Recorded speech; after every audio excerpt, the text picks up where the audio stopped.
வணக்கம் ஜெயஹிந்த். அனைவருக்கும் இனிய பொங்கல் நல்வாழ்த்துக்கள். இன்றைக்கி நம்ம சேனலில் ஒரு எம்எம்கே எக்ஸ்க்ளூசிவ் இந்த டீட்டெயில்டு ஆராய்ச்சி இன்வெஸ்டிகேஷன் அப்படின்றது நம்ம டீம் நம்ம யங்ஸ்டர்ஸ் பண்ணது, அதை ப்ரெசென்ட் பண்ணக்கூடிய வாய்ப்பு உங்கள்கிட்ட இருக்குது. இது பொதுவெளியில் பொதுத்தலங்களில் பெரிய அளவுக்கு இந்த நியூஸ் பற்றி வரலை. நம்ம டீம் சொந்தமாக ஆராய்ச்சி செய்து இப்போ உங்களுக்காக கொண்டு வரோம். காணொலியை ஃபுல்லாக பாருங்கள். பாகிஸ்தானுடைய மிக முக்கியமான ஒரு பயங்கரவாதி, இந்தியாவில் தேடப்படக்கூடிய பயங்கரவாதின்னு பார்த்தீங்கன்னா அபு மூசா காஷ்மீரி.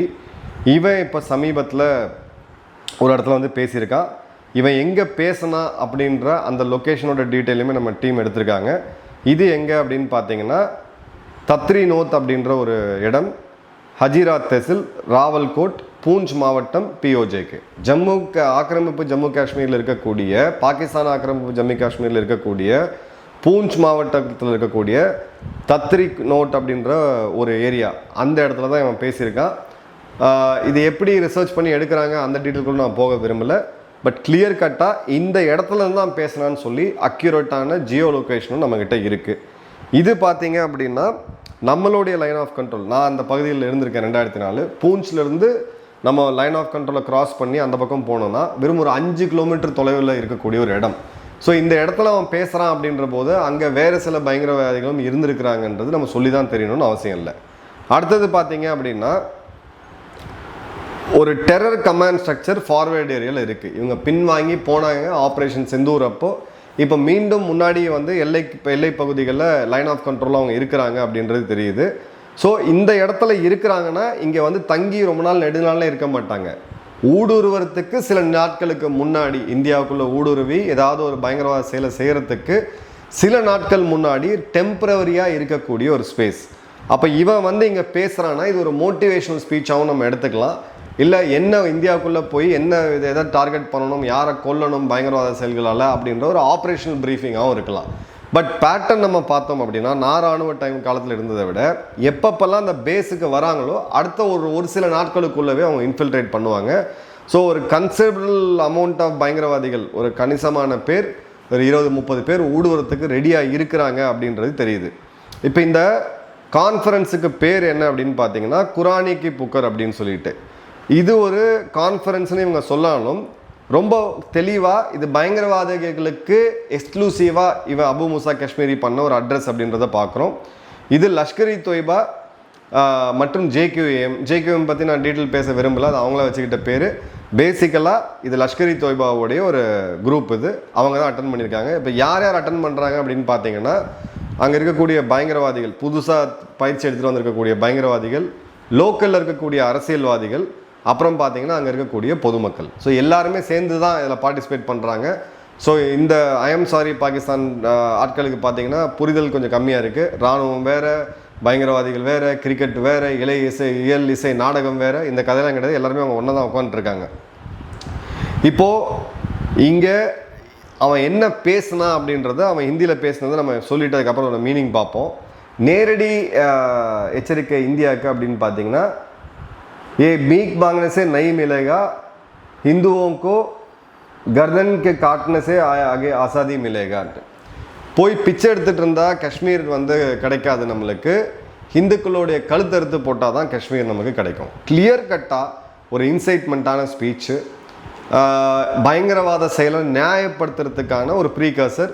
அசீம் முனீர் இதே மாதிரியான ஒரு பேச்சை காஷ்மீர் எங்களுடைய ஜகுலார் வெயின், 1000 வருடங்கள் இருந்தாலும் 100 யுத்தங்கள் செய்தாலும் காஷ்மீர் நாங்கள் விட மாட்டோம் இவன் பேசின பிறகு தான் ஒரு 15 நாட்களுக்குள்ளே பெஹல்காமில் அவ்வளோ பெரிய தாக்குதல் நடத்துது. குறிப்பாக ஒரு ஹிந்துக்கள் 25 பேர் அதில் கொல்லப்பட்டாங்கன்றதை பார்க்குறோம். ஸோ பேட்டர்ன் சேமாக இருக்குது. இதை பிச்சை எடுத்தால் வராது, இந்துக்களுடைய கழுத்தறுத்து போட்டால் தான் வரும் அப்படின்ற போது இவங்க மீண்டும் ஒரு பிளானிங்கை பண்ணிகிட்டு இருக்காங்க. அதற்கான ஆட்களும் எல்லையில் இருக்கிறாங்க அப்படின்றத நம்ம தெளிவாக பார்க்கலாம். ஸோ இது ஒரு இனப்படுகொலைக்கான கால். ஹிந்துக்கள் அப்படின்னு பொதுவாக நீங்கள் சொன்னீங்க அப்படின்னா, இப்போ காஷ்மீரில் யார் இருக்கா? காவல்துறை இருக்காங்க, காவல்துறையோட ஸ்பெஷல் ஃபோர்ஸஸ் இருக்குது, துணை இராணுவம் இருக்குது, இராணுவம் இருக்குது. இதை நீங்கள் சொல்கிறது வேறு. ஹிந்துக்கள் நீங்கள் ஜென்ரலைஸ் பண்ணீங்க அப்படின்னா இந்த இடத்துல இது கிளியர் கட்டாக ஒரு இனத்துக்கு எதிரான ஒரு இனப்படுகொலைக்கான ஒரு கால் அப்படின்றத நம்ம பார்க்குறோம். இப்போது அபு மூசா அவனுடைய பொலிட்டிக்கல் கனெக்ஷன்ஸ் பற்றி பேசுகிறான். அதில் சொல்லும்போது என்ன பார்த்தீங்கன்னா வசீரி அசாம்ன்றது அவங்க நாட்டோடைய பிரதம மந்திரி. அவங்கக்கிட்ட நான் பேசினேன், அங்கே இருக்கக்கூடிய அமைச்சர்கள்ட்ட நான் பேசினேன், காஷ்மீர் பிரச்சனையை பேச்சுவார்த்தையால் அரசியல் தீர்வு கொண்டு வர முடியாது, பயங்கரவாதம் ஜிஹாத் மட்டுமே இதற்கான தீர்வுன்ட்டு. அபு முசா காஷ்மீரி ஒரு பயங்கரவாதி. இவன் என்ன சொல்கிறான், நான் பாகிஸ்தான் பிரதமர்கிட்டையும் பேசினேன், அங்கே இருக்கக்கூடிய அமைச்சர்கள்ட்டையும் பேசினேன், காஷ்மீரை ஜிஹாத் அப்படின்ற பயங்கரவாதம் மூலமாக மட்டும்தான் மீட்டெடுக்க முடியுமே தவிர அரசியல்கார ரீதியாக மீட்டெடுக்க முடியாது. அப்போ ஒரு லோக்கலில் பேசக்கூடிய ஒரு பயங்கரவாதிக்கு அவங்க பிரதமர் கூட பேசக்கூடிய அளவுக்கு நேரடி தொடர்பு இருக்குது அப்படின்னா இந்த நாடு வந்து என்றைக்குமே திருந்த போகிறதில்ல அப்படின்றது இது கிளியராக காமிக்குது. அடுத்தது பார்த்தீங்க அப்படின்னா இவங்களுடைய அந்த மிலிட்ரி, ஒன்று இராணுவம், இன்னொன்று அரசு, இன்னொன்று பயங்கரவாதம், இது மூணும் ஒன்றுக்கு ஒன்று பின்னி பிணைஞ்சு இணைஞ்சு தான் செயல்படுறாங்க அப்படின்றதான் தெளிவாக தெரியுது. ஸோ 2015 அப்புறம் இந்தியா எடுத்த பாலிசி பாகிஸ்தான் கூட எந்த விதமான பேச்சுவார்த்தையும் கிடையாது அப்படின்றது கிளியர் கட்டாக கரெக்டான டிசிஷன் இப்போ புரியுது. ஏன்னா மூணுமே பயங்கரவாதிகள் தான். ஒருத்தன் வந்து யூனிஃபார்ம் போட்ட பயங்கரவாதி, இன்னொருத்தன் யூனிஃபார்ம் போடாமல் துப்பாக்கி எடுத்துகிட்டு உள்ளே வரக்கூடிய பயங்கரவாதி, இன்னொன்று அவங்களுடைய துப்பாக்கி இல்லாமல் இருக்கக்கூடிய இந்த பாகிஸ்தானுடைய அரசியல்வாதிகள். ஸோ எல்லாருமே ஒரே குட்டையில் ஊர்ன மட்டைங்க அப்படின்றது கிளியராக தெரியுது. அடுத்தது பார்த்தீங்க அப்படின்னா ஜிகாத், மீண்டும் மீண்டும் ஜிகாதுக்கான call, freedom will come only through ஜிகாத், இதெல்லாம் வந்து கிளியர் கட்டாக இந்துக்களுக்கு எதிரான ஒரு வன்முறையை தூண்டுறதுக்கு, பயங்கரவாத செயல்றதுக்கு இவங்க தூண்டிட்டு இருக்காங்கன்றது தெரியுது. இப்போது இந்த இடத்துல இந்த ஐடியாலஜிக்கல் வெப்பனைசேஷன் என்ன அப்படின்றத புரிஞ்சுக்கணும். காவல்துறையில் இருக்கக்கூடிய எனக்கு சில நண்பர்களுக்கு அதை சொல்லும்போது அவங்க வந்து லோக்கல் லெவலில் நம்ம இந்த பிரச்சனையை பார்க்குறதுக்கும் சர்வதேச லெவலில் பிரச்சனையை பார்க்குறதுக்கும் பார்த்தீங்கன்னா நிறைய டிஃப்ரென்சஸ் இருக்குது. ஆனால் அடிப்படையாக ரெண்டுத்துக்குமே பொதுவான ஒரு விஷயம் என்னன்னு பார்த்தீங்கன்னா ரேடிகலைசேஷன். மதம் சம்பந்தப்பட்டு ஒரு சக மனிதனை வெடிகுண்டு வச்சோ இல்லை துப்பாக்கியால் சுட்டு கொள்வது நியாயம், நீ செய்கிறது வந்து கரெக்டு, இதை செஞ்சினா உனக்கு வந்து சொர்க்கம் கிடைக்கும் அப்படின்னு சொல்லி இந்த மத ரீதியாக ஒரு காட்டு மிராண்டிகளை உருவாக்கக்கூடிய அந்த ப்ராசஸ் தான் ரேடிகலைசேஷன். கிளியர் கட்டாக அந்த ரேடிகலைசேஷனை ஒன்று மத ரீதியாக இதுதான் நம்ம மதத்தில் சொல்லியிருக்காங்க அப்படின்னு அதை ஜஸ்டிஃபை பண்ணுறது, இல்லை அப்படின்னு பார்த்தீங்கன்னா இது சரின்னு சொல்லி ஜஸ்டிஃபை பண்ணுறது, இது ரெண்டுமே கிளியர் கட்டாக உள்ளே வருது. ஸோ இதில் வந்து லாஜிக் அப்படின்றது எங்கேயுமே இப்போ ஒரு நம்ம பகுத்தறிவுன்னு நம்ம சொல்லுவோம், இந்த என்ன பகுத்து ஆராய்ந்து நம்ம மனித மூளை கடவுள் அதுக்காக தான் கொடுத்துருக்கான்னு சொல்லிட்டு இங்கே பார்த்தீங்கன்னா அதுக்கான வாய்ப்பே கிடையாது. அடுத்தது பார்த்தீங்க அப்படின்னா